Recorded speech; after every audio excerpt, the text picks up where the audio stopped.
السلام عليكم ورحمة الله وبركاته. الحمد لله نحمده ونستعينه ونستغفره ونعوذ بالله من شرور أنفسنا ومن سيئات أعمالنا. من يهده الله فلا مضل له ومن يضلل فلا هادي له. أشهد أن لا إله إلا الله وحده لا شريك له وأشهد أن محمدا عبده ورسوله. اللهم صل على محمد وعلى آل محمد كما صليت على إبراهيم وعلى آل إبراهيم إنك حميد مجيد. اللهم بارك على محمد وعلى آل محمد كما باركت على إبراهيم وعلى آل إبراهيم إنك حميد مجيد. أما بعد فإن أحسن الحديث كتاب الله وخير الهدي هدي محمد صلى الله عليه وسلم وشر الأمور محدثاتها وكل محدثة بدعة وكل بدعة ضلالة وكل ضلالة في النار. قال الله تبارك وتعالى في القرآن المجيد والفرقان الحميد: أعوذ بالله من الشيطان الرجيم. يا أيها الذين آمنوا اتقوا الله حق تقاته ولا تموتن إلا وأنتم مسلمون. يا أيها الناس اتقوا ربكم الذي خلقكم من نفس واحدة وخلق منها زوجها وبث منهما رجالا كثيرا ونساء واتقوا الله الذي تساءلون به والأرحام إن الله كان عليكم رقيبا. يا أيها الذين آمنوا اتقوا الله ولتنظر نفس ما قدمت لغد واتقوا الله إن الله خبير بما تعملون. يا أيها الذين آمنوا اتقوا الله وقولوا قولا سديدا يصلح لكم أعمالكم ويغفر لكم ذنوبكم ومن يطع الله ورسوله فقد فاز فوزا عظيما. وأن المساجد لله فلا تدعوا مع الله أحدا. مسجد کو بنا لی شب بھر میں ایمان کی حرارت والوں نے مسجد کو بنا لی شب بھر میں ایمان کی حرارت والوں نے من اپنا پرانا کافی تھا جو بسوں سے نمازی بن نہ سکا. تمام جسم کی تعریفات کبریائی و بڑھائی اللہ جل شانہ کے لیے خاص ہے. اللہ تبارک و تعالیٰ کی عقیدہ و برکت حمد و ثنا کے بعد آنگین لاتدان درود و سلام نبی رحمت جناب محمد رسول اللہ صلی اللہ علیہ وسلم کی ذات اقدس پر. برادران اسلام، بزرگوں، دوستو،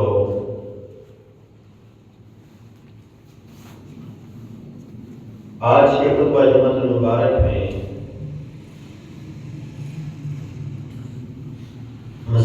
کی فضیلت کے حوالے سے چند باتیں آپ کے سامنے رکھیں گے۔ اللہ تبارک و تعالیٰ مساجد کے مقام و مرتبے کو پہچان کر انہیں آباد کرنے، انہیں بنانے کے اللہ ہمیں توفیق عطا فرمائے۔ آمین۔ نبی علیہ السلام تشریف فرمائے، ایک سائل آتا ہے، سیدنا ابو ہریرہ فرماتے ہیں جاء اعرابی الی النبی صلی اللہ علیہ وسلم فسأل ای بقاء الارض خیر۔ ایک دیہاتی آ کر نبی علیہ السلام سے سوال کرتا ہے اور آ کر کہتا ہے اللہ کے رسول مجھے بتلائیے زمین کا کون سا حصہ بہترین ہے، افضل ہے، اعلیٰ ہے؟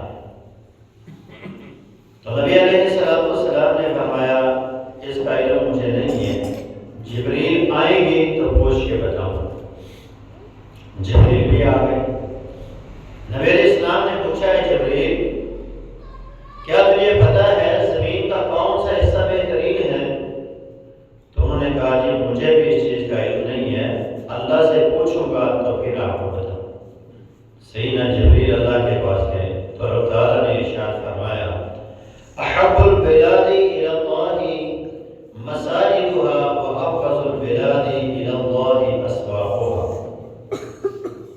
زمین کے وہ حصے جہاں مساجد ہیں وہ اللہ کو سب سے زیادہ پسند ہے، اور زمین کے وہ حصے جہاں بازار ہیں وہ اللہ کو سب سے زیادہ ناپسند ہے۔ اس حدیث میں مساجد کی عظمت بھی بیان کی گئی ہے اور ساتھ ساتھ ہمارے عقیدے کی اصلاح بھی کی ہے۔ مسجد کی فضیلت کیا بیان کی گئی ہے کہ روئے زمین پر جتنے بھی گھر ہیں، جتنے بھی حصے ہیں زمین کے، ان تمام حصوں میں سب سے بہترین حصے جو اللہ کو پسند ہیں وہ اس زمین کی مسجد ہیں،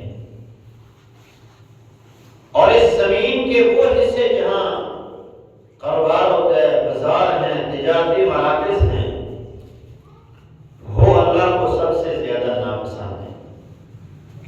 مساجد کی فضیلت آپ اس حدیث سے سمجھیں کہ اللہ کے نبی صلی اللہ علیہ وسلم نے ارشاد فرمایا جو بندہ بازار جاتے ہوئے لا الہ الا اللہ وحدہ لا شریک لہ لہ الملک ولہ الحمد وہو علی کل شیء قدیر، ایک حدیث میں لہ الملک ولہ الحمد کے بعد یحیی و یمیت بیدہ الخیر وہو علی کل شیء قدیر، یہ الفاظ بھی منقول ہیں کہ جو بندہ بازار جاتے ہوئے یہ دعا پڑھ لے گا، ایک تو بازار کے نقصان سے وہ بندہ اپنے آپ کو بچائے، دوسری فضیلت اس کو یہ ملتی ہے کہ 10 لاکھ نیکیاں اس کے نامہ اعمال میں لکھی جاتی ہیں، 10 لاکھ گناہ معاف ہو جاتے ہیں، اور 10 لاکھ درجات اس کے بلند کر دیے جاتے ہیں۔ آپ دیکھیں یہ جگہ اللہ کو ناپسند ہے، لیکن جو بندہ سنت کو اپناتے ہوئے اس جگہ پر جاتا ہے، یہاں سے گزرتا ہے، تو اللہ اس سے اتنے خوش ہوتے ہیں سنت کو فالو کرنے کی وجہ سے کہ اللہ اس کے نامہ اعمال میں 10 لاکھ نیکیاں، 10 لاکھ گناہ معاف اور 10 لاکھ درجات بلند کر دیتے ہیں۔ اور جو بندہ اللہ کی پسندیدہ جگہ پر آئے اور سنت کے مطابق آئے تو پھر اس کا اللہ کے ہاں کیا رتبہ ہوگا، کیا مقام ہوگا، کیا شان ہوگا۔ ایک حدیث اس حوالے سے جمعہ والے دن کے لیے خاص نبی علیہ السلام نے فرمایا جو بندہ جمعہ والے دن غسل کرتا ہے، اچھے طریقے سے غسل کرتا ہے، پھر اچھے صاف ستھرے کپڑے پہنتا ہے، خوشبو لگاتا ہے، اور پھر پیدل چل کے مسجد آتا ہے، کسی سے باتیں بھی نہیں کرتا، کوئی لغو کام بھی نہیں کرتا، امام اور خطیب کے قریب ہو کے بیٹھ جاتا ہے، اس کی کہی ہوئی باتوں کو سنتا ہے توجہ کے ساتھ، اور نماز پڑھ کے واپس چلا جاتا ہے۔ جتنے قدم وہ چل کر آتا ہے اور جتنے قدم وہ چل کر واپس جائے گا، ہر قدم پر اللہ اس کو 1 سال کے روزوں کا ثواب اور 1 سال کے قیام کا ثواب عطا فرمائے۔ ایک بندہ مسجد میں آ رہا ہے، اللہ کے رسول صلی اللہ علیہ وسلم نے فرمایا جو بندہ اندھیروں میں چل کے آتا ہے قیامت کے دن اسے اللہ مکمل نور عطا فرمائے۔ ایک حدیث میں آتا ہے جو بندہ مسجد میں آ رہا ہے نماز پڑھنے کے لیے، باوضو ہو کر گھر سے نکلتا ہے تو اللہ اس کو اس قدر اجر عطا فرماتے ہیں جتنا اللہ احرام باندھنے والے حاجی کو اجر عطا فرماتے ہیں۔ تو احرام باندھنے والا حاجی اس کا کیا اجر ہے؟ رسول اللہ صلی اللہ علیہ وسلم نے ارشاد فرمایا کہ جب وہ اپنے حج سے فارغ ہوتا ہے وہ ایسے اپنے گھر کی طرف لوٹتا ہے جیسے اس کی ماں نے اسے آج ہی جنم دیا ہے، اس کے نامہ اعمال میں کوئی گناہ نہیں۔ دن میں 5 بار آپ آئیں گے، 5 بار اللہ آپ کو حج کا ثواب عطا فرمائیں گے۔ تو یہ بہت بڑی فضیلت ہے، عظمت ہے مسجد کی کہ جو بندہ مسجد میں آتا ہے، اللہ کی پسندیدہ جگہ پر آتا ہے، سنت کے مطابق آتا ہے، اللہ اس کے لیے اپنی رحمتوں کے، اللہ اپنی محبتوں کے تمام دروازوں کو کھول دیتا ہے اور وہ بندہ اللہ کی رحمتوں کو سمیٹ لے۔ اس حدیث میں جو ہمیں عقیدہ سمجھایا ہے وہ کیا ہے کہ دین کے معاملے میں نبی علیہ السلام کا بھی اپنا کوئی اختیار نہیں، اپنی مرضی سے اپنی منشا سے وہ کوئی بات نہیں بتلا سکتے، اپنی طرف سے وہ کوئی حکم صادر نہیں کر سکتے۔ وما ينطق عن الهوى ان هو الا وحی یوحی، وہ اس وقت تک دین کے معاملے میں کلام نہیں کرتے جب تک اللہ وحی نہیں کر دیتے۔ تو نبی علیہ السلام کا اپنا دین کے معاملے کے اندر کوئی اختیار نہیں ہے، وہ جب تک اللہ کی طرف سے کوئی آرڈر نہیں آ جاتا، حکم نہیں آ جاتا، نبی علیہ السلام اپنی مرضی نہیں کر سکتے۔ مشرکین مکہ کہتے تھے یہ ہمیں پسند نہیں ہے، یہ ہمیں پسند نہیں ہے، تو اللہ نے فرمایا میرے محبوب ان سے کہیے قل ما یکون لی ان ابدلہ من تلقاء نفسی ان اتبع الا ما یوحی الی، میں تو صرف اسی چیز کی پیروی کرتا ہوں جس کی اللہ مجھے وحی کرتا ہے، میں اپنی طرف سے کوئی رد و بدل نہیں کر سکتا۔ نبی اسلام سے ایک دفعہ یہ غلطی ہوئی کہ نبی اسلام اپنی بیویوں کے پاس جایا کرتے عصر کی نماز کے بعد، تمام گھروں سے آپ چکر لگاتے تو سیدہ سودا رضی اللہ تعالیٰ یا سیدہ زینب رضی اللہ عنہ کے گھر سے آپ شہد کھایا کرتے تھے۔ تو تمام بیویاں جیسے عورتوں میں جو تھوڑی سی یہ ہوتی ہے کہ اس کے پاس زیادہ کیوں بیٹھتے ہیں، اس کے پاس یہ چیز ہوتی ہے ان کے اندر، حسد کہہ رہے ہیں آپ تھوڑا۔ تو انہوں نے کیا کیا، سب نے پلان بنایا کہ جس کے پاس بھی اللہ کے رسول آئیں وہ کہے کہ آپ کے منہ سے تو مغفیر کی بو آ رہی ہے۔ تو نبی علیہ السلام جب جس بیوی کے پاس جاتے ہیں وہ یہی کہتی ہے آپ کے منہ سے اسمیل آ رہی ہے، جس طرح ہم لہسن کھاتے ہیں لہسن کی اسمیل آتی ہے، پیاز کی اسمیل آتی ہے، جس طرح عرب کے اندر ایک بھوکی ہے مغفیر، اس کی آپ کے منہ سے اسمیل آ رہی ہے۔ تو نبی علیہ السلام نے فرمایا میں نے تو صرف شہد کھایا ہے، اس لیے آج کے بعد میں شہد نہیں کھاؤں گا۔ یہ نہیں کہ لوگوں کے لیے حرام کیا، خود اپنے اوپر آپ نے پابندی لگا لی کہ آج کے بعد میں شہد نہیں کھاؤں گا۔ اللہ نے قرآن نازل فرمایا اور کہا یا ایھا النبی لم تحرم ما احل اللہ لک، جو چیز میرے محبوب اللہ نے آپ کے لیے حلال کی ہوئی ہے آپ اپنی مرضی سے اسے کیسے حرام کر سکتے ہیں، آپ کو یہ اختیار نہیں ہے۔ تو دین کے معاملے میں نبی اسلام کا کوئی اختیار نہیں، یہاں تک کہ اللہ نے اپنے محبوب نبی کو ڈانٹ دیا اور فرمایا وَلَوْ تَقَوَّلَ عَلَيْنَا بَعْضَ الْأَقَاوِيلِ لَأَخَذْنَا مِنْهُ بِالْيَمِينِ ثُمَّ لَقَطَعْنَا مِنْهُ الْوَتِينَ فَمَا مِنْكُمْ مِنْ أَحَدٍ عَنْهُ حَاجِزِينَ۔ فرمایا اے لوگوں اگر میرا محبوب پیغمبر اپنی طرف سے کوئی دین کے اندر بات کرتا تو ہم اس کے داہنے ہاتھ سے پکڑ لیتے اور اس کی شرح کو کاٹ دیتے اور ان میں سے کوئی بھی ہمارے محبوب نبی کی مدد کرنے کے لیے نہ آتی۔ یہاں تک اللہ نے ڈانٹا۔ تو دین کے معاملے میں نبی کا اپنا کوئی اختیار نہیں ہوتا، جب اللہ کا حکم ہوتا ہے، اللہ کی طرف سے وحی آتی ہے، تو پیغمبر اسی وحی کے تابع ہوتا ہے اور وہی حکم اور وہی پیغام وہ امت کو آگے دیتا ہے۔ دوسرا عقیدہ جو ہمیں دیا گیا ہے اس حدیث مبارکہ کے اندر وہ ہے علم غیب کا مسئلہ ہے۔ ہمارے یہاں مشہور ہے کہ اللہ کے نبی صلی اللہ علیہ وسلم عالم الغیب ہیں۔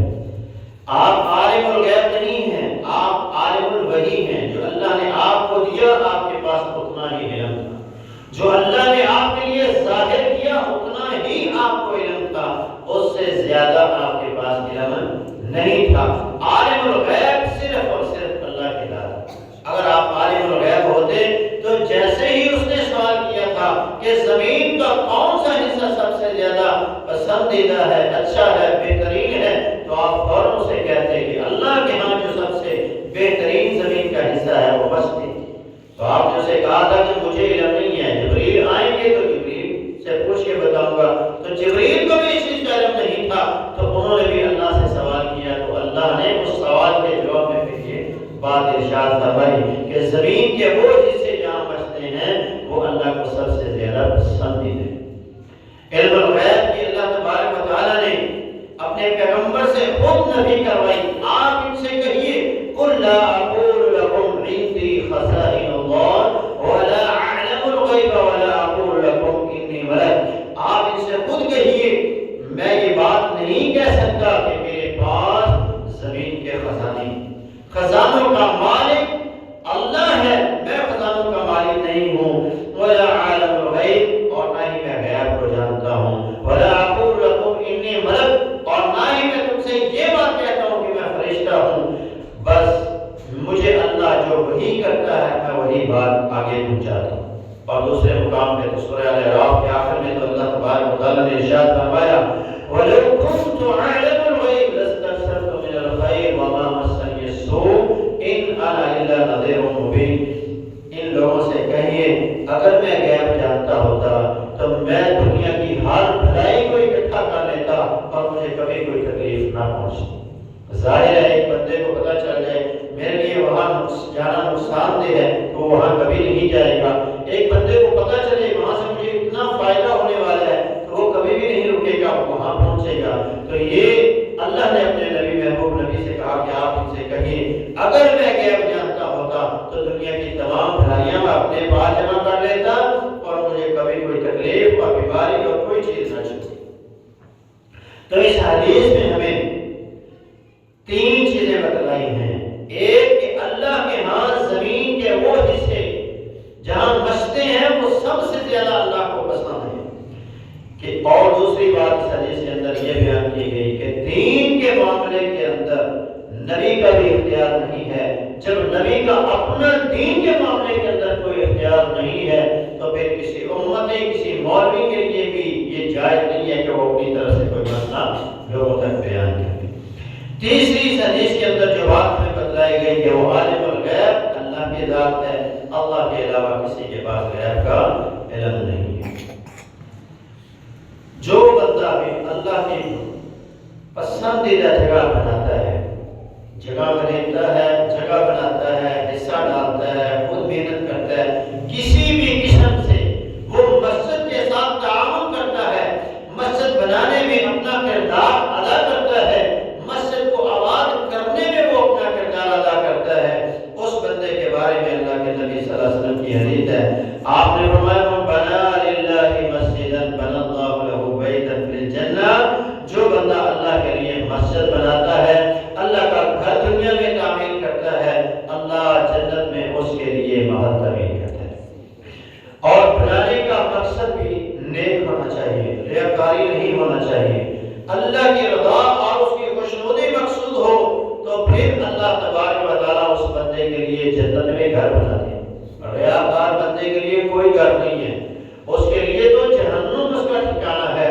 اللہ کے رسول صلی اللہ علیہ وسلم نے فرمایا من بنا للہ مسجدا یبتغی بہ وجہ اللہ، جو بندہ اللہ کے لیے مسجد بناتا ہے، بنانے کا مقصد یہ ہے کہ اللہ کی رضا اس کی خوشنودی حاصل ہو جائے، تو اللہ ایسے بندے کے لیے جنت میں گھر بناتا ہے۔ جیسا گھر جتنا خوبصورت دنیا میں اللہ کے لیے بناتا ہے، ایسا خوبصورت گھر اللہ اس کے لیے جنت میں بناتا ہے۔ یہ مسجدوں میں ہم ٹائل پتھر کا کام کرواتے ہیں، تزین و تزائش کا کام کرتے ہیں، وہ اس حدیث کی روح سے صحیح ہے کہ جو بندہ اللہ کے لیے دنیا میں جیسا گھر بناتا ہے ویسا گھر اللہ اس کے لیے جنت میں بنائے گا۔ اب ہر بندے کا ریاکار، ایک بندے کا مقصد اللہ کی رضا اور خوشنودی نہیں ہے، ریاکاری ہے، دنیا کو دکھانا مقصود ہے، پتہ چلے یہ فلاں بندے نے مسجد ہے، اس کا مطمع نظر یہ ہے، تو یاد رکھیے ایسے بندے کے لیے جنت میں نہیں بلکہ جہنم کے اندر اللہ نے کیا بنایا ہے۔ آپ نے فرمایا قیامت کا دن ہوگا، سب سے پہلے 3 لوگوں پر جہنم کی آگ کو بھڑکایا جائے گا۔ وہ 3 لوگ کون ہیں؟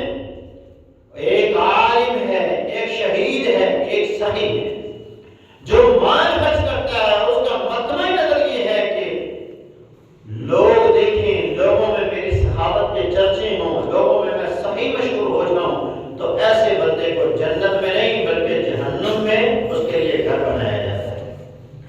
تو اللہ کے رضا کے لیے تھوڑا کام کریں یا زیادہ کام کریں، تھوڑا حصہ ڈالیں یا زیادہ حصہ ڈالیں، مطمع نظر صرف یہ ہو کہ اللہ کی رضا حاصل ہو جائے، میرا اللہ مجھ سے خوش ہو جائے، تو ایسے بندے کے لیے اللہ پھر جنت کے اندر گھر بنا دیتا ہے۔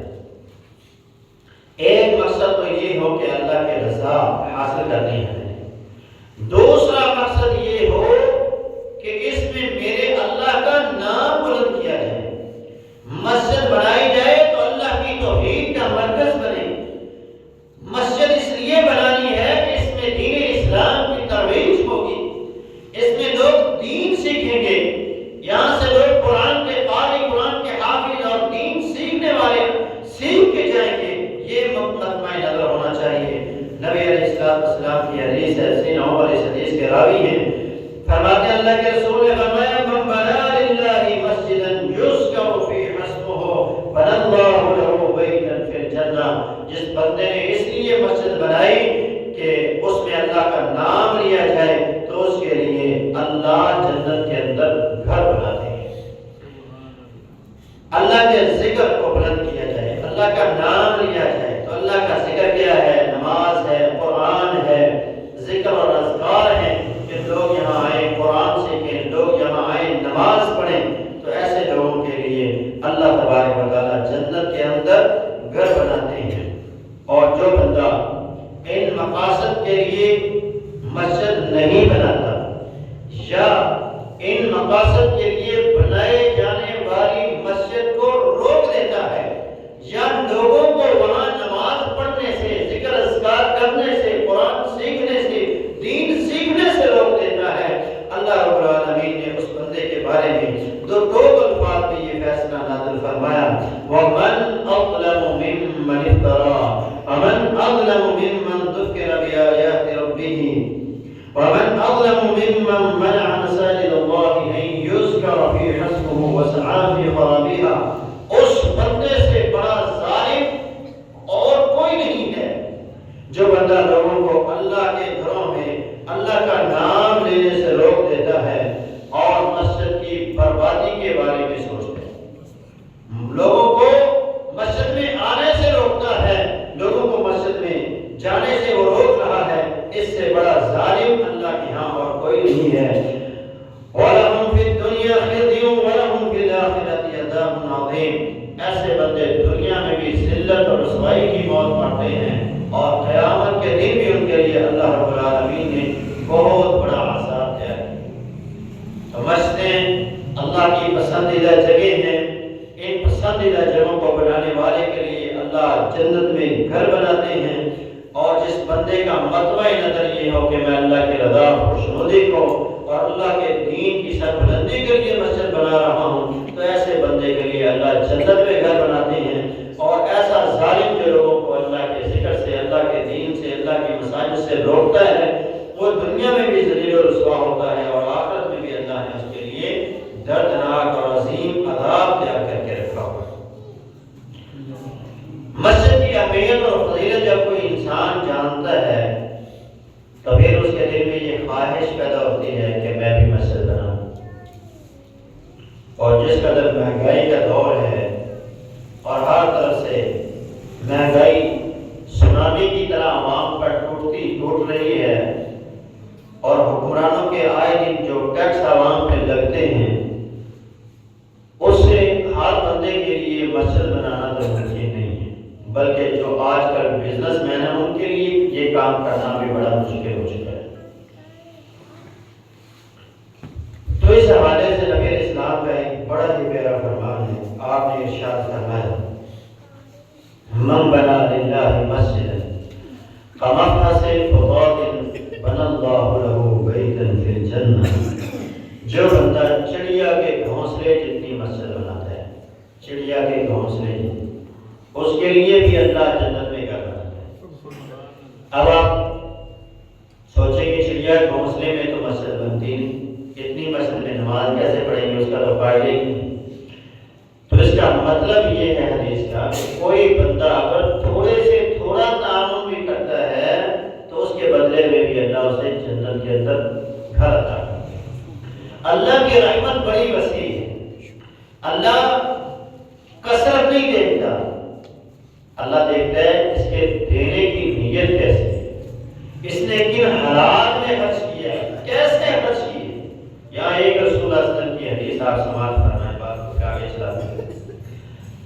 اللہ کے نبی صلی اللہ علیہ وسلم نے فجر کی نماز کے بعد صحابہ سے کہا، آج رات دو بندوں نے صدقہ کیا، ایک نے 1,00,000 درہم صدقہ کیا اور ایک نے 1 درہم صدقہ کیا، اور 1 درہم صدقہ کرنے والا 1,00,000 درہم صدقہ کرنے والے سے اجر و ثواب میں بڑھے۔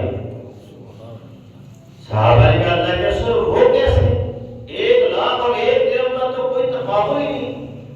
فرمایا جس نے 1 درہم خرچ کیا تھا اس کی کل کائنات 2 درہم تھی، اور جس نے 1,00,000 درہم خرچ کیا تھا اس کے پاس بے شمار دولت تھی، تو اس نے اپنی دولت میں سے ایسی کہہ لیں جیسے ہاتھوں کی میل اس نے اللہ کے راستے میں خرچ کی، آٹے میں نمک کے برابر اس نے خرچ کیا، تھوڑا سا اس نے اللہ کے راستے میں خرچ کیا اپنے مال کا حصہ، اور جس نے 1 درہم خرچ کیا اس نے اپنی کل کائنات آدھی اللہ کے راستے میں خرچ کر۔ تو اللہ یہ دیکھتا ہے کن حالات میں خرچ کیا، کس نیت کے ساتھ خرچ کیا، کتنی محبت کتنے خلوص کے ساتھ خرچ کیا، اللہ یہ دیکھتا ہے۔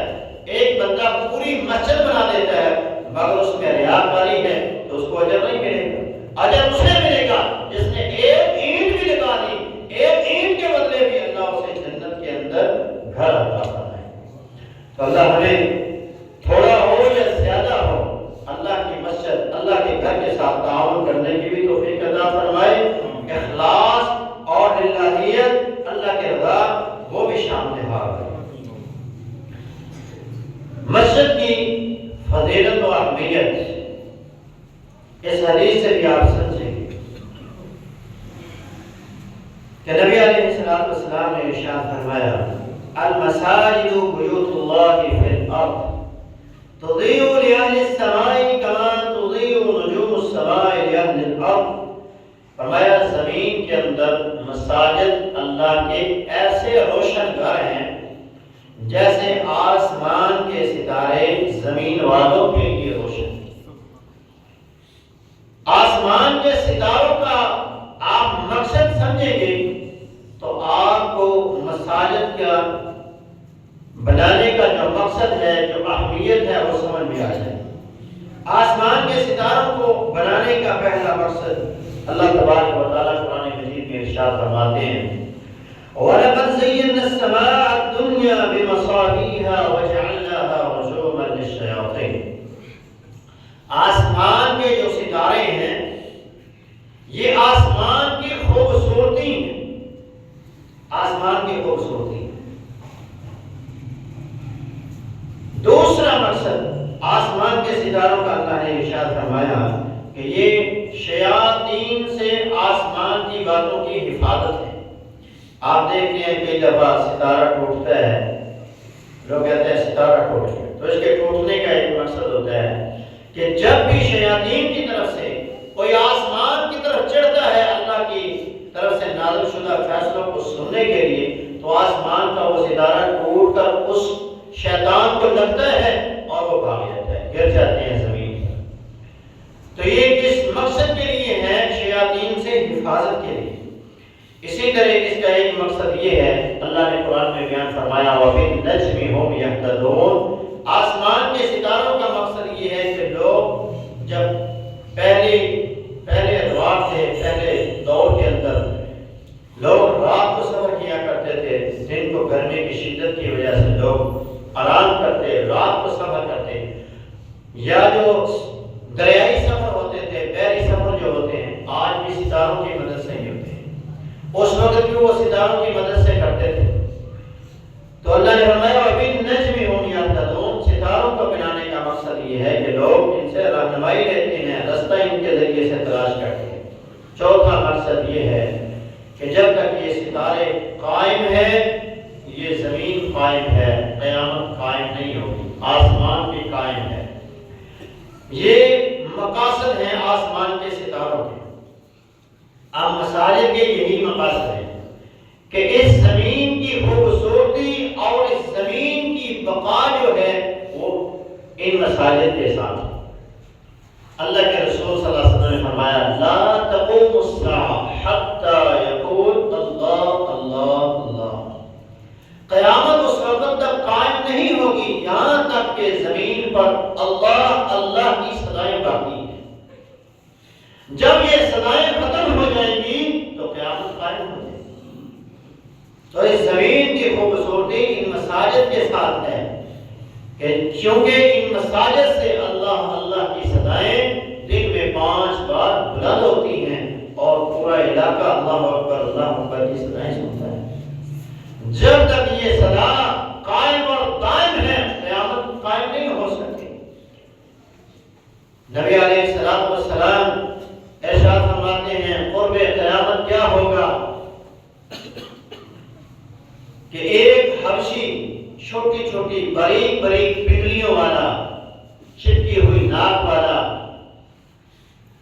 وہ آئے گا اور بیت اللہ کی ایک ایک اینٹ کو گرائے گا، گویا وہ مجھے ابھی نظر نہیں آ رہا ہے۔ یہ نبی اسلام کا معجزہ ہے۔ تو اس زمین سے جب مساجد کا خاتمہ ہو جائے گا، جب اس زمین کی مسجدیں ویران ہو جائیں گی تو پھر قیامت قائم ہو جائے گی۔ وَإِذَا النُّجُومُ طُمِسَتْ، کہ جب آسمان کے ستاروں کو جھاڑ دیا جائے گا تو قیامت قائم ہو جائے گی۔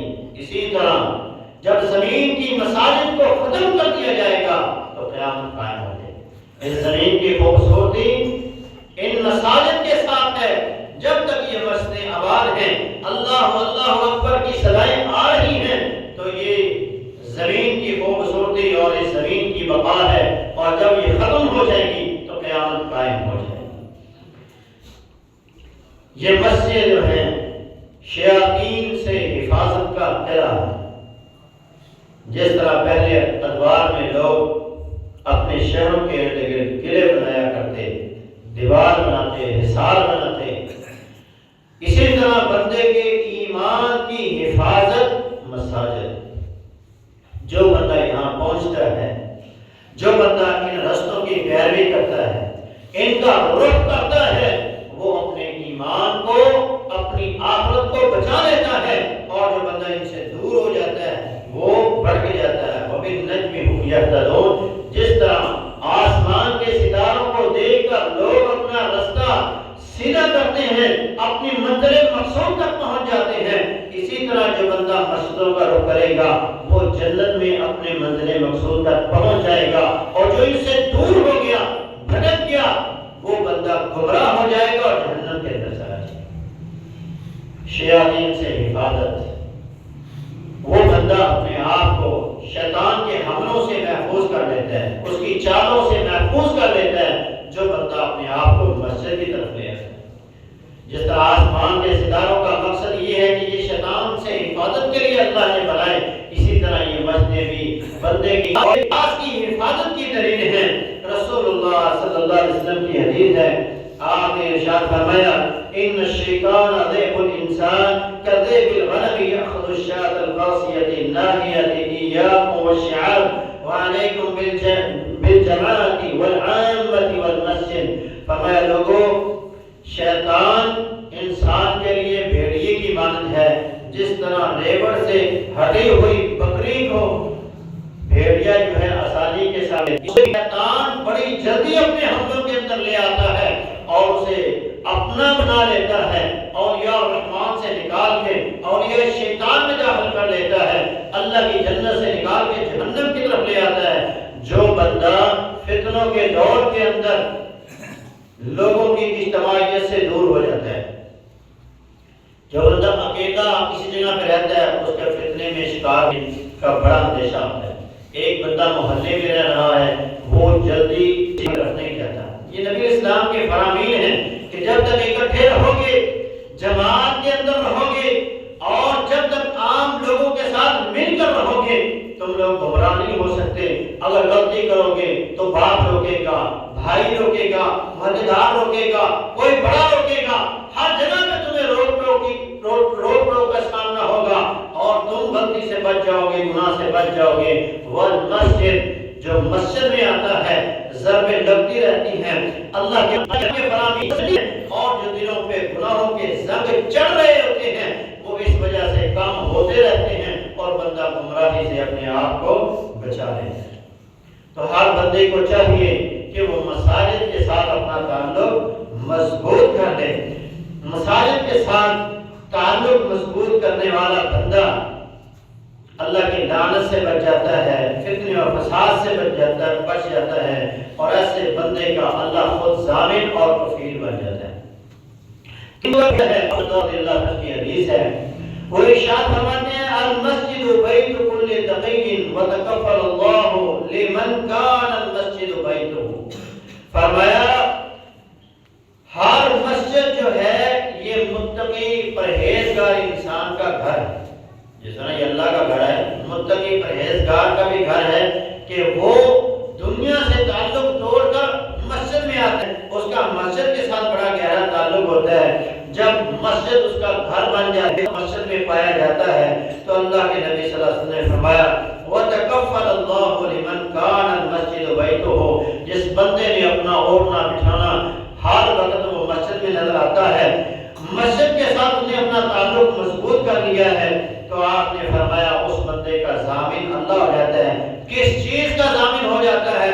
بالروح، راحت کا، اور رحمت کا، والجواز علی الصراط، جب ان صراط سے لوگ گزر رہے ہیں اللہ اس بندے کو وہاں قائم اور دائم رکھے گا. وَإِلَى رِضْوَانِ اللَّهِ إِلَى الْجَنَّةِ، اور اللہ اسے اپنی رضا کا سرٹیفکیٹ دے کے جنت کا داخلہ عطا فرمائے. تو مسجد سے اپنا تعلق مضبوط کر لیں تو اللہ رب العالمین کی طرف سے یہ 4 انعامات کہ راحت کا، رحمت کا، پل صراط پر کامیابی کا اور جنت میں اللہ کی رضا کا سرٹیفکیٹ ملے گا. جنت میں اللہ کے رضا میں تمہیں جو نعمتیں دی ہیں کیا تم ان نعمتوں پہ راضی ہو، خوش ہو؟ تو وہ کہیں گے اللہ تو نے ہمیں جو نعمتیں دی ہیں ہم ان پہ خوش ہیں. اللہ فرمائیں گے ابھی میری نعمتوں کا تمام باقی ہے، ابھی مکمل نہیں ہوئی، کچھ نعمتیں باقی ہیں. فرمائیں گے اللہ اتنی نعمتوں کے بعد ابھی بھی کچھ باقی ہے. فرمایا ہاں احل علیکم رضوانی فلا اسخط علیکم، آج میں تم سے ہمیشہ ہمیش کے لیے راضی ہو رہا ہوں، آج کے بعد میں ناراض نہیں رہوں. فیکشف الحجاب، پھر اس کے بعد اللہ تمام پردوں کو اٹھا دیں گے اور اپنے بندوں کو اپنا دیدار نصیب کروائیں گے. تو یہ رضا کا سرٹیفکیٹ اس بندے کے لیے ہے جو بندہ مسجد سے اپنا تعلق مضبوط کر لیتا ہے. قیامت کا دن ہے، نبی علیہ السلام فرماتے ہیں سبعۃ یظلهم اللہ فی ظلہ یوم لا الا ظلہ. قیامت کا دن ایسا دن ہے کہ جب کوئی سایہ نہیں ہوگا. سورج جو ہے ہزاروں لاکھوں میل دور جو آج ہمیں نظر آتا ہے، جس کی تپش اور گرمی آج ہم برداشت نہیں کر سکتے، گرمی لگتی ہے تو سائے میں آتے ہیں. فرمایا وہ قیامت کے دن 1 میل کی مسافت پر آ جائے گا اور اس وقت گرمی کی شدت کا اندازہ آپ کر لیں کہ کیا ہوگا. اس وقت کوئی سایہ بھی نظر نہیں آئے گا، صرف ایک سایہ ہوگا اور وہ اللہ رب العالمین کا سایہ ہوگا، اللہ کے عرش کا سایہ ہوگا. اس کے علاوہ کوئی سایہ نظر نہیں آئے گا. تو جو بندہ یہ چاہتا ہے کہ اسے اللہ کا سایہ ملے، اسے رسول اللہ صلی اللہ علیہ وسلم کی حدیث یاد رکھنی چاہیے کہ آپ نے فرمایا 7 جنہیں اللہ اپنے عرش کا سایہ نصیب فرمائے گا، ان میں سے ایک ہے وَرَجُلٌ قَلْبُهُ عَلَّقٌ بِالْمَسْجِدِ، کہ جس کا دل اللہ کی مسجد، اللہ کے گھر کے ساتھ لگا رہتا ہے. لٹکنے کا مطلب یہ ہے کہ دوسری نماز کے انتظار میں ہے، کب اذان ہو تو میں مسجد پہنچوں، کب اذان ہو تو میں مسجد پہنچوں. فجر پڑھی تو ظہر کے لیے بیٹھا، ظہر پڑھی تو عصر کے لیے بیٹھا، عصر پڑھی تو مغرب کے لیے، مغرب پڑھی عشاء کے لیے، عشاء پڑھی کے لیے الارم لگ رہے ہیں. کوشش ہو رہی ہے کہ میں فجر کی نماز کے اندر شریک ہو جاؤں. تو اللہ کے عرش کے سائے میں ہوگا. نبی اسلام کی ایک حدیث ہے جس میں آپ نے مچھلی کے ساتھ تشبیہ دی ہے کہ مومن کی اور مچھلی مسجد کی مثال ایسی ہے جیسے مچھلی اور پانی کی مثال ہے. جہاں جب مچھلی کو پانی سے باہر نکالا جاتا ہے تو وہ تڑپنا شروع ہو جاتی ہے. اسی طرح مومن کی مثال ہے کہ جب وہ مسجد سے باہر آتا ہے تو اس کی حالت غیر ہو جاتی ہے، وہ تڑپتا رہتا ہے، بے چین رہتا ہے کہ کب وہ وقت آئے کہ میں اللہ کے گھر کے اندر دوبارہ پہنچوں. ہماری حالت تو اس سے بدتر ہو چکی ہے نا کہ ہمیں تو 2 منٹ نماز کے اندر قرات لمبی ہو، خطبہ 5 منٹ لمبا ہو جائے، درس 5 منٹ لمبا ہو جائے، مولوی صاحب کو گھڑیاں دکھانا شروع ہو جاتے ہیں، ٹائم بتانا شروع ہو جاتے ہیں، بعد میں باتیں بدلانا شروع ہو جاتے ہیں. حالانکہ وہ جو بات بتا رہے ہیں آپ لوگوں کے فائدے کے لیے ہی ہوتی ہے. تو ہماری حالت ایمان اس قدر گر چکا ہے کہ ہم 2-4 برداشت نہیں کرتے مسجد میں بیٹھ، جبکہ باہر ہماری بیٹھ جائیں تو 3 گھنٹے گپے مارتے رہتے ہیں، لوڈو کھیلنا شروع ہو جائیں تو صبح سے شام تک جگہوں سے نہیں اٹھتے. کرکٹ کا میچ ہو تو 3 گھنٹے 6 گھنٹے پہ بیٹھ کے دیکھتے رہتے ہیں اور وہاں ہمیں کوئی فکر نہیں ہوتی کہ میرا نہیں ضائع ہو گیا. یہاں مسجد میں آتے ہیں تو ہمیں مسجد کے ساتھ ہمیں محبت نصیب فرمائے. جو بندہ اللہ کی مسجد کے ساتھ محبت کرنے لگ گیا، جس نے مسجد کے ساتھ اپنا تعلق مضبوط کر لیا، ایمان مضبوط ہو جائے گا، ایمان کی حفاظت کر لے گا، نیک اعمال کے اندر آگے بڑھ جائے گا، قیامت کے دن اللہ کے عرش کا سایہ حاصل کرے گا اور جنت میں اللہ کی رضا کا سرٹیفکیٹ بھی حاصل کرے گا. اللہ تبارک و تعالیٰ سے دعا ہے کہ وہ